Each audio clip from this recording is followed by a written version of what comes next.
Olá a todos, muito boa tarde, sejam todos bem-vindos. Eu sou Fausto Carvalho, médico, pediatra, escritor. Nós estamos num desafio de 42 dias falando sobre esperança. 42 lives, 42 momentos ao vivo, falando sobre uma palavra de esperança nesse tempo de quarentena. A gente sabe que muita gente está desesperada, muitos aflitos. Eu também tive um machucado no ombro, que graças a Deus está indo bem, no braço. E nós estamos nesse desafio, hoje no dia 27. Dá um oi pro pessoal que está chegando, Graciele, Davi, Paz, meu irmão, Fernanda, Lúcia, minha mãe, Juliana, sejam bem-vindos. Hoje é domingo, um dia mais difícil, o pessoal está ao vivo. Juraci, Paz, o pessoal chegando. E a gente sabe, né, que não é tão fácil no fim de semana, o almoço atrasa, todo mundo às vezes, né, reúne um pouquinho mais a família, dá um pouquinho mais de trabalho aí na cozinha, mas nesse momento, né, nós gostaríamos de continuar o nosso tema, que é esperança na quarentena. E para hoje, no capítulo de número 27, nós vamos ler o verso de número 3 e o verso de número 4. Diz assim: Enquanto eu tiver vida em mim, o sopro de Deus em minhas narinas, meus lábios não falarão maldade, e a minha língua não proferirá nada que seja falso. Enquanto eu tiver vida em mim, o sopro de Deus nas minhas narinas, meus lábios não falarão maldade, e a minha língua não proferirá nada que seja falso. E eu gostaria de pensar em duas coisas, né? Primeiro, na questão da esperança. A vida nossa é uma grande esperança. Nós temos uma esperança justamente por estarmos vivos, né? A vida humana aqui na Terra acaba no último sopro, no último fôlego.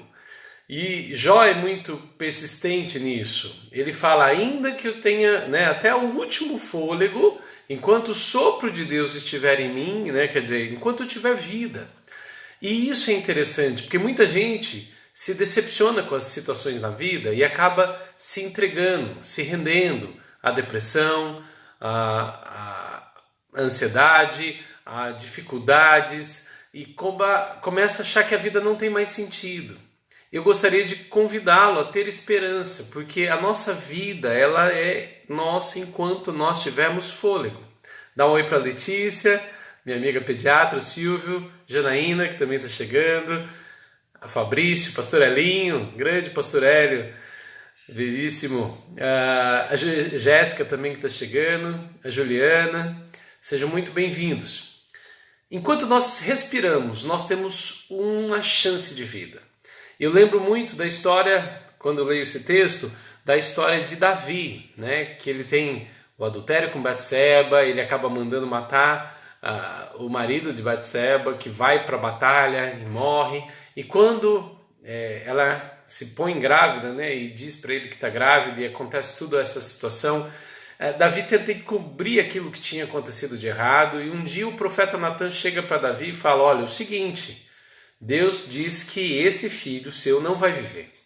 Ele tinha uma sentença de morte, um jugo de Deus, um peso de Deus, porque aquele filho era fruto de alguns pecados de Davi. E quando esse filho nasce, Davi se coloca em oração, e a Bíblia conta que Davi ficou uma semana orando, em jejum, clamando, chorando a Deus, enquanto o menino estava vivo.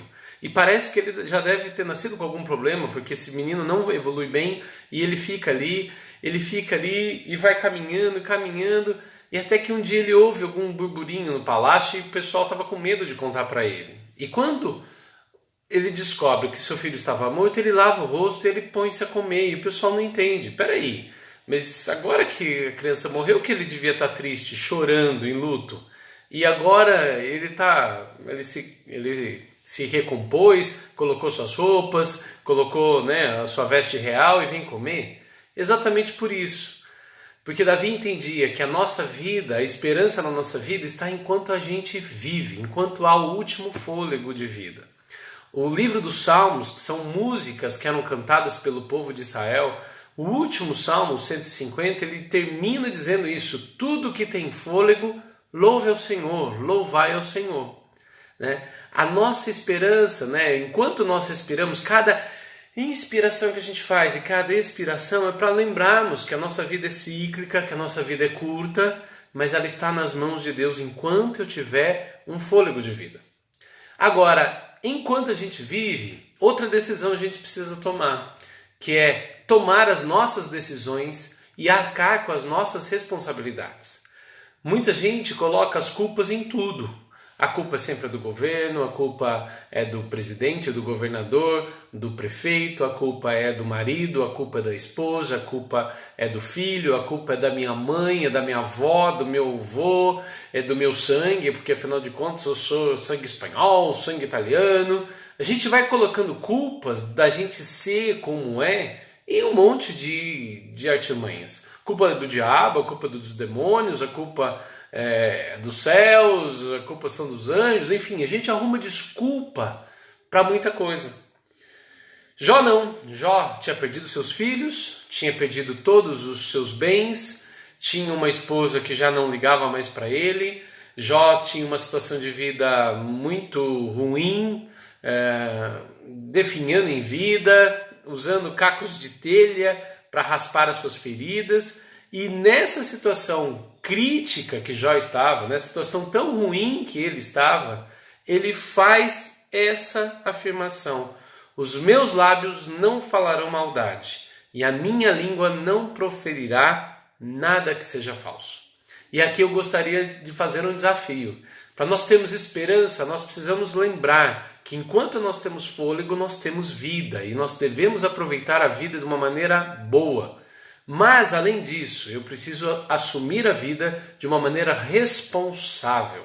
Eu tenho que assumir as minhas atitudes, os meus atos e principalmente o que eu falo. A gente, às vezes, se decepciona e machuca as pessoas que estão próximas da gente justamente por aquilo que a gente fala. Né? A Bíblia fala isso, que a vida e a morte estão no poder da língua. Né? É interessante isso. O apóstolo Tiago nos ensina que se você quer dominar alguma coisa, se você quer ter um autocontrole, um domínio próprio, a primeira coisa que você precisa dominar é justamente a sua língua. Por quê? Porque nós falamos de imediato, nós falamos sem pensar, nós falamos de uma maneira, às vezes, apressada e muitas vezes a gente machuca. E eu gostaria de convidar você, né, justamente a pensar o que você tem dito. Nessa quarentena, quais as palavras de bênção, quais as palavras de otimismo, quais as palavras de esperança você tem dito na sua casa, para os seus filhos? Né? Nós temos crianças entrando em depressão com essa questão da quarentena. Quais as palavras que eu tenho dito para os meus familiares, para aqueles que estão longe, eu ligo, eu falo, eu uso a internet, eu uso o telefone, o celular, enfim, que palavras que eu tenho optado por dizer? Que palavras que eu tenho colocado? Quais as sementes que eu tenho lançado através das minhas palavras? São sementes boas? São sementes que trazem vida? São sementes que trazem ânimo? Ou são palavras que trazem dor, que trazem temor, que trazem peso, que trazem maldição? Jó tinha feito um propósito, ele está se defendendo dos seus amigos, ele acabou de ser irônico falando que seu amigo, olha, não dá ajuda para nem quem está doente, quem está sofrendo, mas mesmo nessa situação tão crítica de Jó, Jó opta por dizer palavras que não tenham maldade e palavras que não sejam falsas.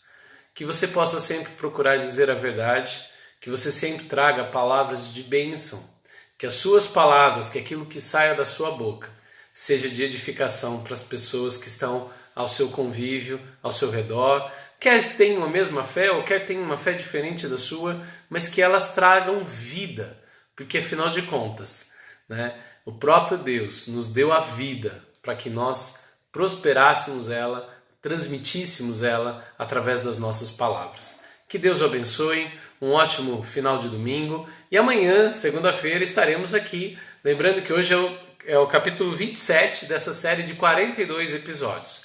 Você pode rever no meu Facebook, Fausto Carvalho, ou também no Instagram, no Fausto F. Carvalho, e também no YouTube, Dr. Fausto Carvalho. Tá ok? Até mais, que Deus o abençoe. Um ótimo final de domingo a todos.